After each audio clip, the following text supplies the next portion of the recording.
하나님의 은혜와 평안이 여러분 심령 가운데 늘 함께 하시기를 기원합니다. 예수전도단 열방대학에서 상담과 치유 강사로 섬기고 계신 브루스 탐슨, 바바라 탐슨 부부가 지은 내 마음의 벽이라는 책이 있습니다. 이 책에 다음과 같은 이야기가 실렸습니다. 어느 농부가 이른 아침 새벽에 이제 밭에 일을 하러 갑니다. 늘 다니던 길이었습니다.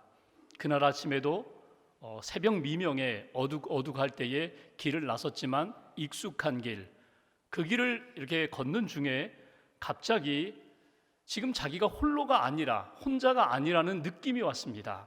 자리에 멈춰서서 누가 내 주변에 있는가 살펴보아도 아무도 눈에 띄지 않습니다. 귀를 기울여 보아도 아무런 소리가 들리지 않습니다. 숨을 고르고 다시금 길을 걸어갑니다. 길을 걸어가는데 저 앞에 나무 사이에서 시커먼 물체 하나가 움직여서 자기에게 걸어오고 있습니다.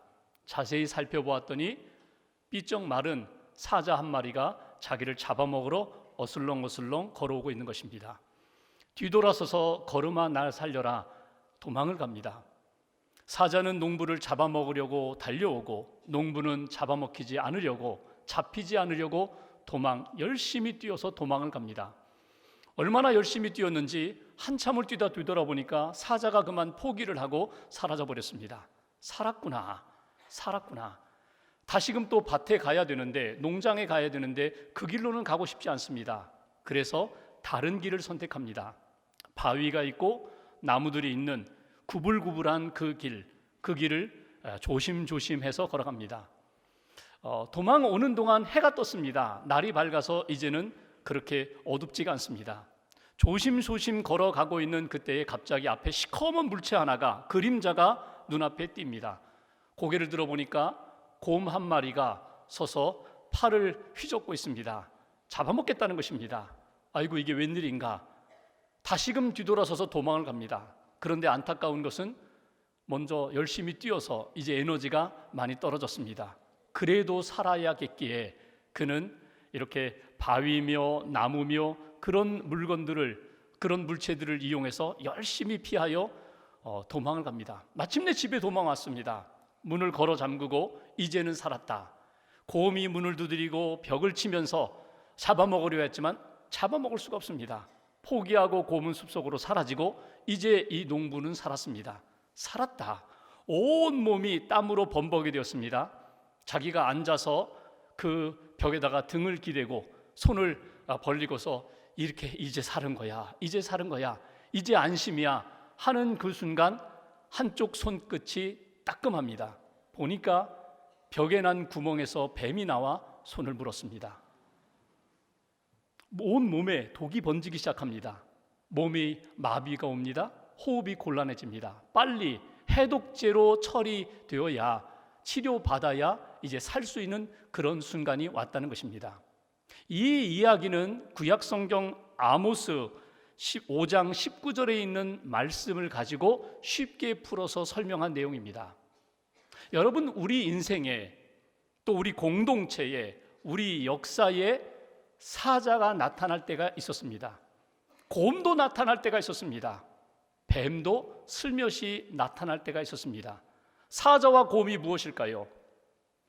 YM 예수전도단 창설하신 로렌 커닝햄 목사님은 우리나라 역사에 대하여 관심을 갖고 우리 역사를 보니까 우리나라에 사자와 곰이 등장한 때가 있었다고 그분은 이야기합니다.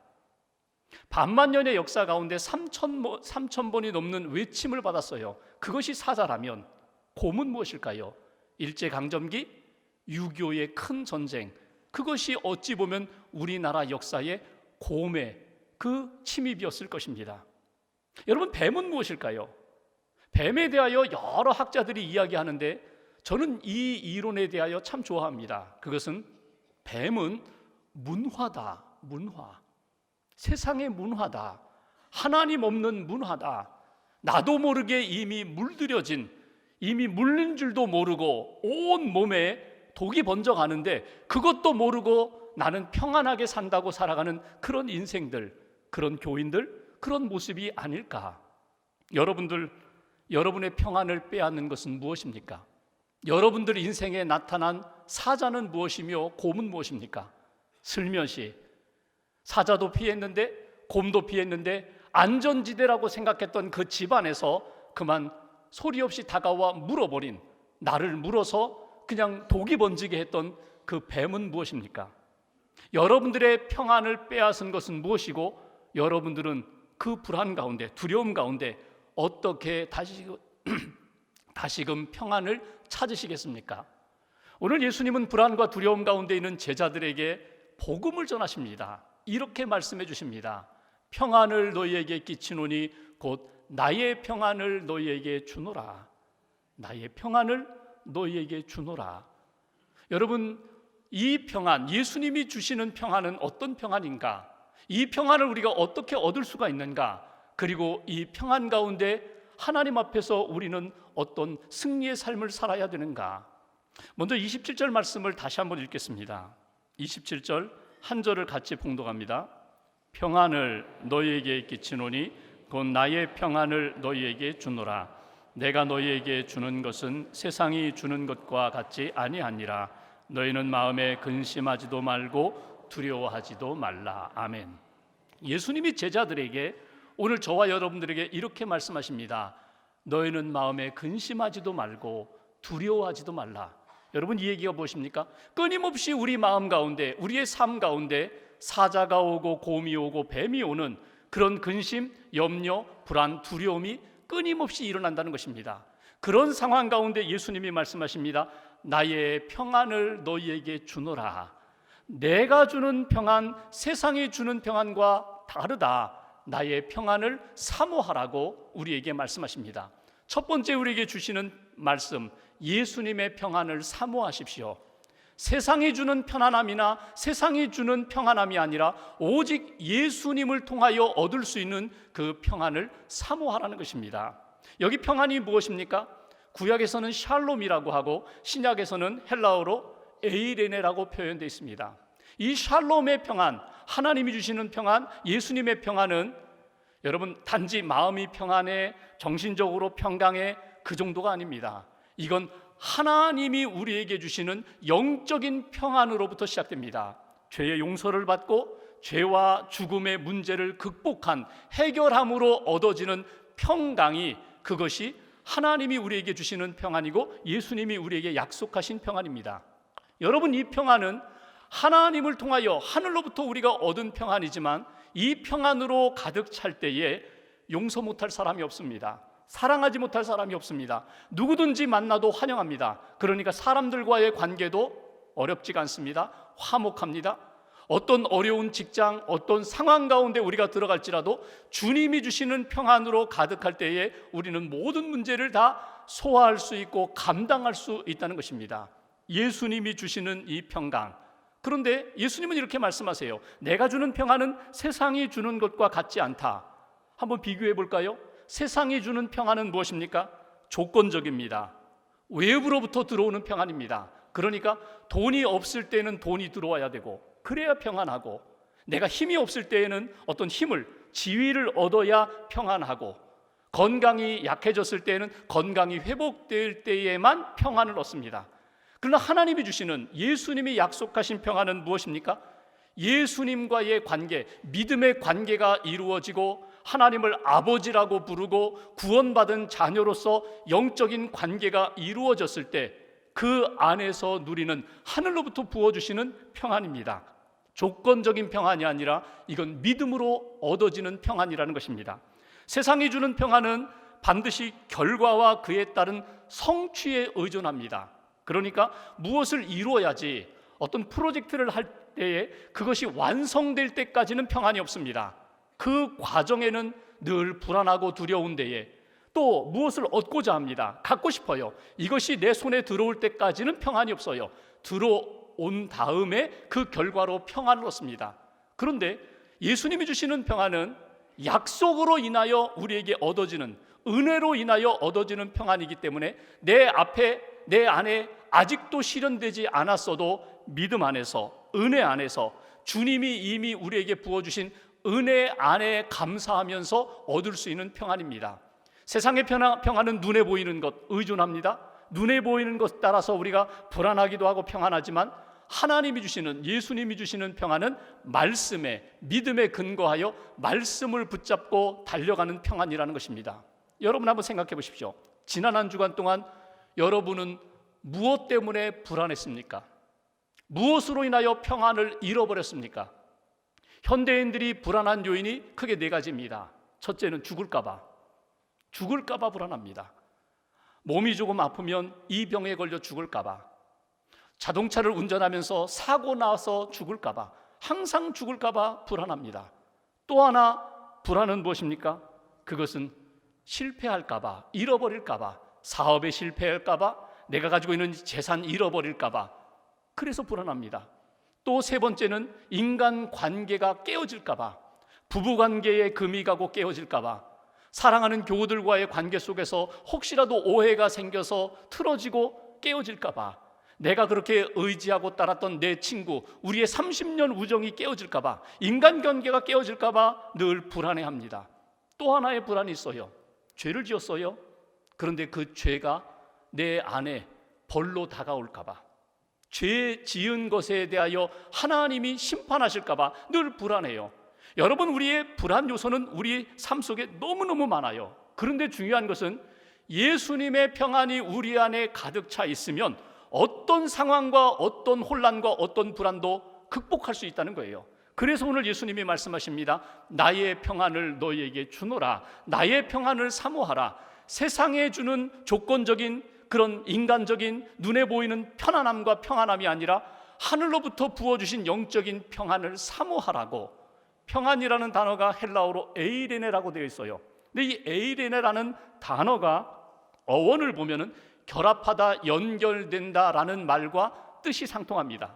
그러니까 우리가 누구와 연결되어 있어요? 예수님과 연결되어 있어요. 하나님과 연결되어 있어요. 믿음과 은혜와 연결되어 있어요.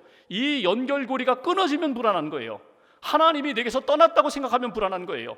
예수님이 지금 나와 함께 하시는데 예수님이 느껴지지 않아요. 보여지지 않아요. 믿음으로 고백되어지지 않아요. 그러면 그 다음부터는 불안해지는 거예요. 나의 평안을, 예수님과 연결된 믿음 안에서의 평안을 사모해라. 이것들을 내 안에 무장하라고 우리에게 말씀해 주십니다. 구약에 보면 사사기라는 책이 있는데 거기에 보면은 많은 사사들이 등장합니다. 여러분 잘 아시는 삼손도 사사고, 여러분 잘 아시는 드보라도 사사인데, 그 사사들 가운데 사사기 6장에 보면 기드온이라는 사사가 있습니다. 하나님이 이스라엘 백성이 미디안 그 나라로 인하여 어려움을 겪을 때 하나님이 사사 기드온을 세워서 하나님의 역사를 만들고 싶어 하세요. 그런데 기드온을 부를 때 기드온이 뭐라고 이야기합니까? 하나님, 저는 못합니다. 저는 므낫세 지파 가운데서도 가장 작은 자입니다. 힘이 없습니다. 저는 하나님의 지도자가 될 수 없습니다. 하나님이 뭐라고 말씀하세요? 내가 함께한다. 가라. 미디안 그 백성 아무것도 아니다. 내가 다 물리쳐 줄 테니 그냥 믿음으로 나오기만 해. 그런데도 불안한 거예요. 두려운 거예요. 그때 하나님이 어떤 사건을 보여주시는가 하면 이 기드온이 제사를 드리기 위하여 가져온 염소 새끼, 무교병, 그리고 국물, 이걸 가지고 너 가지고 와라. 바위 위에다가 그 제물을 올려놓고, 무교병을 올려놓고 그 물을 다 쏟아 부었어요. 그리고 하나님의 사자가 지팡이로 나무를 이 바위에다 대는 순간 불이 일어났어요. 불로 그 제물을 태웠어요. 이것을 보면서 기드온의 마음 가운데 하나 믿음의 씨앗이 꿈틀거리기 시작합니다. 그러면서 하나님이 기드온에게 이렇게 말씀하세요. 사사기 6장 23절 말씀 보면 너는 안심하라, 두려워하지 말라, 죽지 아니하리라. 기드온 마음 가운데 있는 속마음을 하나님이 읽으셨어요. 죽을까 봐. 내가 지도자가 되어서 사사가 되어서 하나님의 군대를 이끌고 나아가 죽을까 봐. 그런데 하나님이 함께 하심의 사건을 보여주시고 말씀을 주시자 기드온의 마음 가운데 담대함이 생겼어요. 그리고 24절에 보면은 기드온이 제단 위에다가 하나님 앞에 제물을 쌓아놓고 예배를 드리면서 기드온이 이렇게 고백합니다. 여호와 샬롬, 여호와 샬롬. 하나님의 평강이 여기에 있습니다. 하나님의 평강이 내 마음 가운데 있습니다. 하나님의 평강이 앞으로 미래에 이루어질 여러 전쟁과 사건 가운데 하나님의 평강이 임할 것입니다. 여러분, 이것이 오늘 예수님이 우리에게 약속하신 평안이고 오늘 우리가 사모해야 할 예수님의 평안입니다.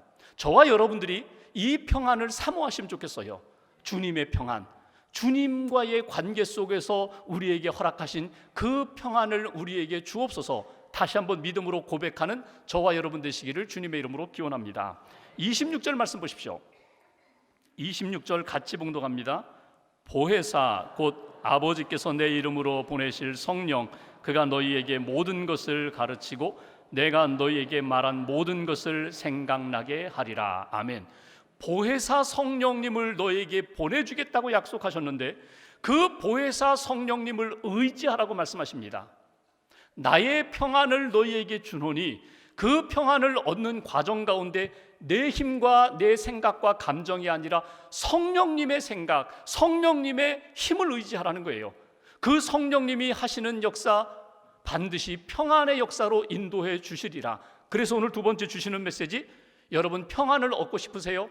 주님의 평안을 누리고 싶으세요? 성령님의 도우심을 의지하십시오. 여러분의 감정 의지하지 마세요. 여러분의 경험과 지식 의지하지 마세요. 성령님의 도우심, 보혜사 성령님이 여러분 가운데 오셔서 평강의 길로, 평안과 평강의 길로 인도하심을 체험하는 역사가 있기를 주의 이름으로 기원합니다. 여러분, 성령님의 사역은요, 평안의 사역입니다. 성령님의 열매로 평강이 나타납니다. 끊임없이 성령님은 우리 안에서 평강의 길로, 생명의 길로 우리를 인도해 주세요. 사도 바울이 로마서 8장 6절에 보면은 육신의 생각은 사망이요 영의 생각은 생명과 평안이라고 했습니다. 그러니까 우리가 인간적으로 생각하면요, 결국은 어디로 가는 게 하면 어둠으로 갑니다.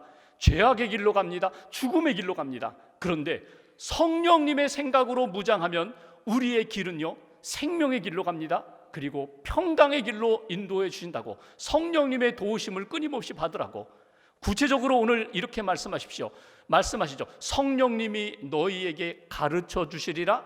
성령님이 너희 안에 생각나게 해 주시리라. 가르쳐 주신다는 게 뭐예요? 무지해요. 하나님의 뜻이 무엇인지 무지해요. 예수님의 제자들 3년 동안 예수님을 따라다녔는데도 불구하고 십자가에 대해서 무지해요.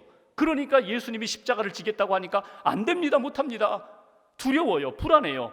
그런데 나중에 성령을 받고 보니까 십자가는 반드시 있어야 됐다. 내가 십자가를 오히려 져야 된다. 바뀌는 거예요. 성령님이 우리 안에 오셔서 가르쳐 주십니다. 끊임없이 가르쳐 주십니다. 사건을 통하여 가르쳐 주십니다. 이것이 의미 있는 사건이다. 이 일이 너희에게 꼭 필요한 일이다. 이 일을 통하여 하나님이 너희에게 역사하시리라. 여러분, 사도행전에 보면은 사도 바울이 빌립보에 복음을 전하러 갑니다. 안식일이 되어서 강가에 갔더니 많은 여성들이 그 강가에 나와 하나님 앞에 기도하면서 하나님의 은혜를 구해요. 그 여인들 가운데 루디아라는 여성을 만나 바울이 그 여인에게 복음을 전합니다. 근데 복음을 전할 때 성령님이 루디아라는 여성의 마음을 열어주셨어요. 복음을 듣게 하셨습니다. 복음을 믿게 하셨습니다.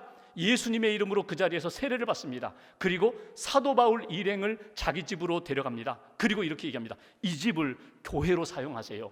여기에서 기도해 주세요. 여기에서 말씀 전해 주세요. 여기에서 믿음의 사람들이 함께 모여서 공동체를 이루도록 제 집을 드리겠습니다. 그래서 빌립보 교회가 시작된 것입니다. 여러분, 우리가 몰랐을 때에는 답답해요. 그리고 불안해요. 두려워요. 그런데 성령님을 통하여 깨닫게 해주시면, 가르쳐 주시면 영의 눈이 열립니다. 영의 귀가 열립니다. 그리고 필요한 사건이었구나, 내게 꼭 필요한 말씀이구나 깨달으면서 평강의 평강을 누리게 된다는 것입니다. 오늘 또 말씀하시죠. 기억나게 하시리라. 여러분, 성경 많이 읽으시죠? 여러분, 성경 공부도 하시죠? 성경 암송도 하시죠? 그런데 며칠 지나고 나면 이제 다 빠져나간 것 같아요. 아무것도 없는 것 같아요. 아무것도 모르는 것 같아요. 콩나물 시루에 콩을 넣고 물을 주면은요, 물이 다 빠져나가는 것 같은데 며칠 지나고 보면은 나물이 되어서 쑥 자랐잖아요. 여러분, 그냥 말씀을 읽는 것으로 끝나는 것 같은데 결정적인 시간에 성령님이 그 말씀 생각나게 해주십니다. 그 말씀을 통하여 위로를 주십니다. 그 말씀을 통하여 내게 힘을 더해 주시는 하나님의 역사. 마태복음 10장에 예수님이 제자들을 파송하십니다. 나가 전도하라고. 그러면서 이렇게 말씀하세요. 너희들이 혹시라도 복음 전하다가 공회에 붙잡혀서 재판정에 설 때에 무슨 말을 할까 미리 걱정하지 말아라. 그때에 내가 너희들이 전할 말을 가르쳐 주리라, 생각나게 하리라. 그때는 제자들이 몰랐는데 나중에 성령을 받고 복음을 전하다가 붙들린 다음에 베드로 같은 제자는요, 공회에 붙들려서 복음을 담대하게 전하니까 주변에 있는 사람들이 뭐라요? 너 도대체 어디서 그거 배웠니? 내가 알기로는 너는 배우지 못한 어부 출신인 걸 아는데 어디서 그렇게 배웠니? 성령님이 가르쳐 주신다는 거예요. 성령님이 기억나게 해주신다는 거예요. 그러니까 오늘 내 마음 가운데 평강의 은혜를 누리고자 한다면 전적으로 성령님을 의지하십시오. 성령님이 가르쳐 주시고, 성령님이 기억나게 해주시고, 성령님이 깨닫게 해주시고, 성령님이 길을 보여주신다는 거예요. 간혹 슬픔 당한 가정을 위로하면서 장례 예배, 위로 예배를 드릴 때 오늘 본문 말씀으로 권면할 때가 많습니다. 여러분, 사랑하는 가족이 갑자기 하늘 날아갔어요. 믿어요. 믿음은 분명히 있어요. 이분이 예수 믿었기에 천국 가셨다는 것 분명히 믿어요. 믿는데도 불구하고 슬퍼요, 아파요, 힘들어요. 여러분, 그때 어떻게 하십니까? 세상적인 생각으로 계속해서 묵상을 하면은요, 우리의 영혼이 탈진해 버립니다. 세상적인 감정으로 우리의 마음을 추스려 보려고 하지만 안 돼요. 그때 여러분 어떻게 하시라고요? 성령님을 의지하시라는 거예요. 성령님이 주시는 마음으로, 성령님의 위로하심으로, 성령님이 주시는 말씀을 생각나게 하시는 역사로. 그렇지, 예수 믿고 구원받았지, 하나님이 약속하신 천국에 가셨지, 우리들도 언젠간 그날에 가서 천국에서 만날 거야. 말씀으로 깨닫게 해주시고 기억나게 해주시는 성령님의 도우심을 받을 때 슬픈 상황 속에서도 우리가 힘을 얻고 일어설 수 있다는 것입니다. 오늘 주님의 평안을 사모하라, 성령님을 의지하라. 나의 이 상황 가운데서 성령님이 깨닫게 해주시고 기억나게 해주시고 보여주시는 역사 가운데 주님의 평안을 누리는 역사가 있기를 주님의 이름으로 기원합니다. 마지막 30절 말씀 보십시오. 30절 제가 봉독합니다. 이후에는 내가 너희와 말을 많이 하지 아니하리니 이 세상에 임금이 오겠습니다. 나를 붙잡는 군병들이 오리라. 그리고 나를 위협하는 일들이 끊임없이, 그런 어둠의 세력들이 일어나리라. 그러나 그는 내게 관계할 것이 없다. 여러분, 이 말씀이 뭐예요? 나의 이 평안을, 나의 생명을 빼앗을 자가 없다. 그 누구도 나의 평안, 주님의 평안을 빼앗을 자가 없다. 31절 같이 봉독합니다. 오직 내가 아버지를 사랑하는 것과 아버지께서 명하신 대로 행하는 것을 세상이 알게 하려 함이로라. 일어나라, 여기를 떠나자 하시니라. 아멘. 여기 마지막에 일어나라, 여기를 떠나자. 여러분, 이 말씀이 뭘까요?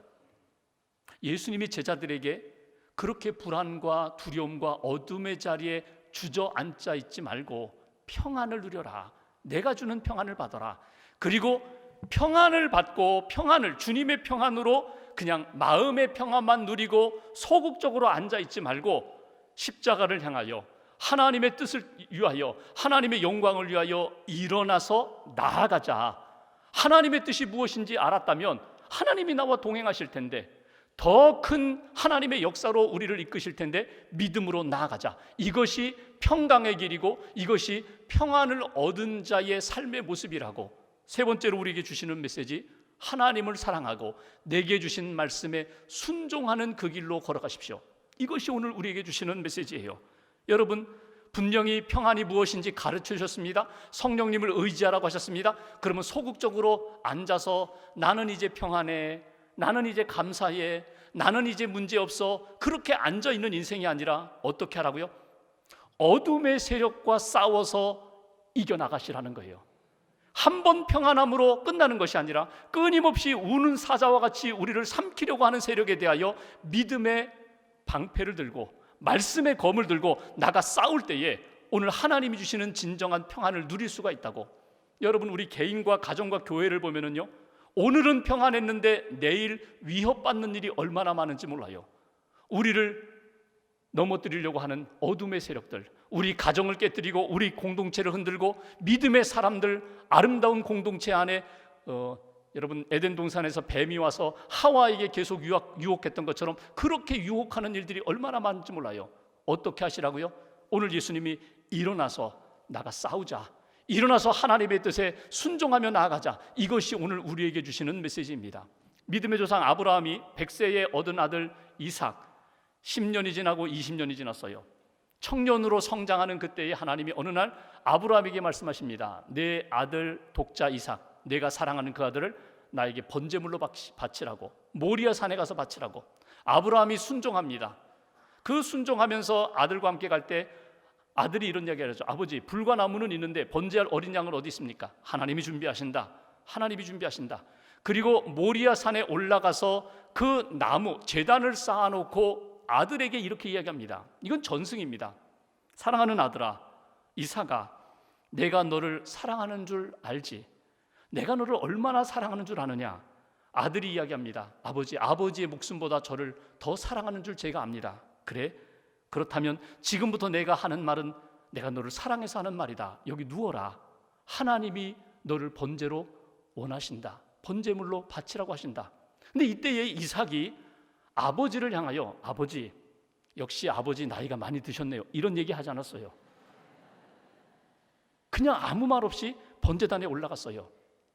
아버지 아브라함이 하나님의 말씀에 순종하는 것 지금까지 보았거든요. 그리고 지금도 하나님을 사랑하고 하나님 말씀에 순종하면서 힘들지만 그 일로 나아가는 것, 그걸 아들이 보았거든요. 그 믿음으로 이삭이 순종합니다. 하나님이 아브라함의 손을 막으시죠. 그리고 됐다, 알았다. 네가 얼마나 나를 사랑하는 줄 알았다. 여러분 여기서 보십시오. 여러분 순종은 정말 어떤 사건 속에 정말 나타날까요? 평안한 가운데, 문제 없는 가운데 내가 순종할 때 평안이 올까요? 아닙니다.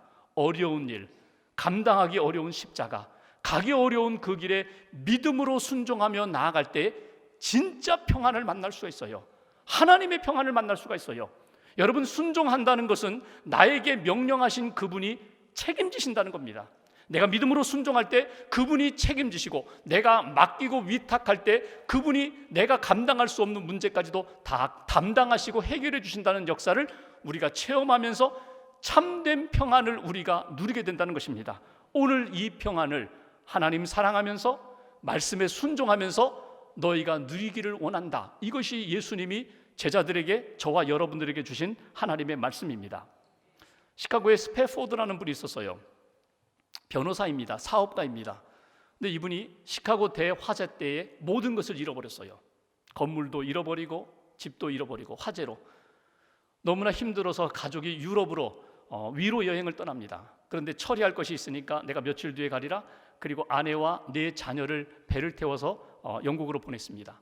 그래서 영국으로 가던 그 배가 그만 대서양에서 영국 철선과 부딪히면서 아내는 구조를 받았는데 네 자녀는 그냥 물에 빠져서 하늘나라로 갔어요.